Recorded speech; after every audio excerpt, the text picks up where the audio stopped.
সেটা হচ্ছে press conference যখন একটা আয়োজন করা হয়, এর আগের প্রেস কনফারেন্সও সেম ব্যাপারটা হয় যে আমি কিন্তু রেডি ফেডি হয়ে ঘরেই বসে থাকি।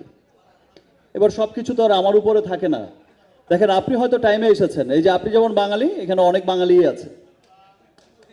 সো অনেক বাঙালি কিন্তু টাইমলি আসে না। সে এই বাঙালিদের জন্যই অপেক্ষা করতে করতে করতে করতে আমি তো বারবার জিজ্ঞেস করি যে ভাই আমি কি আসবো আরেক বাঙালির কাছে। সে বাঙালি আবার এটা এটা সেই বাঙালি আবার আমাকে বলে ভাই আরো কিছু বাঙালি বাকি আছে। এবং তো দেখেন, এটা যদি আপনি যেটা বললেন যে বাঙালিদের অভ্যাস, এটা যদি হয় তাহলে কিন্তু আপনার ঘরেও পড়বে, আমার ঘরেও পড়বে ভাই। যে জ্যামের একটা যে ভয়ঙ্কর একটা চিত্র দেখা যায়, সত্যি সত্যি যখন নাকি দেখি যে